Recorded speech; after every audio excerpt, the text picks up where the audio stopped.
Welcome to SVR academy. Prime minister Narendra Modi Vande Mataram గురించి మాట్లాడుతూ 1937లో ఈ వందే మాతరాన్ని ఫ్రాగ్మెంటెడ్ వర్షన్ తీసుకున్నారు. అసలు వందే మాతరం వేరే ఉంది అని తెలియజేశారు. చాలామందికి ఇది తెలియదు. 1937లో దీన్ని అడాప్ట్ చేసుకున్నారు కాబట్టి తెలియదు. ఫ్రాగ్మెంటెడ్ వర్షన్ అడాప్ట్ చేసుకున్నారంటండి. అంటే సంస్కృతంలో బంకిం చంద్ర చటర్జీ రాసినటువంటి ఒక నవల ఉంది, ఆనందమాత్ అని. ఈ ఆనందమఠ్ అనే నవలలో ఈ వందే మాతర గేయాన్ని ఆలపించడం జరిగిందనమాట. దీన్ని సంస్కృతంలో రాశారు.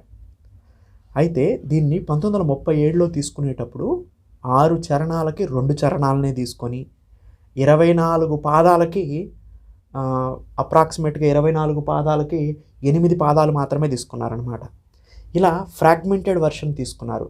దానివల్ల ఏమైంది, రియల్ ఎసెన్స్ పోయింది. ఎందుకండి, నవలలో కానీ కవితల్లో కానీ ఒక్క అక్షరం పోయినా దాని అర్థం మారిపోతుంది. అంటే బంకిం చంద్ర చటర్జీ రాసినటువంటి ఎసెన్స్ అనేది కోల్పోయింది. అసలు ఒరిజినాలిటీ ఏంటి మనందరికీ తెలుసు. వందే మాతరం సుజలాం సుఫలాం మలయజ శీతలాం సస్యశ్యామలం మాతరం. ఓకే, దీన్ని ఉన్నిచ్చారు. దాని తర్వాత ఒక ఇంపార్టెంట్ లైన్స్ని తీసేశారండి. త్వం హి దుర్గా దశ ప్రహరణ దారిని కమలా కమలాదళ విహారిని వందే మాతరం. ఈ లైన్స్ని తీసేశారు. అంటే 1937లో ఫ్రాగ్మెంటెడ్ వర్షన్ని అడాప్ట్ చేసుకున్నారని చెప్తున్నారు. అందుకే ప్రైమ్ మినిస్టర్ నరేంద్ర మోడీ ఏం చెప్తున్నారంటే, ఫ్యూచర్ జనరేషన్స్ ఎవరైతే ఉన్నారో వాళ్ళు మన కల్చర్ని ప్రొటెక్ట్ చేసుకోవాల్సిన అవసరం ఉంది.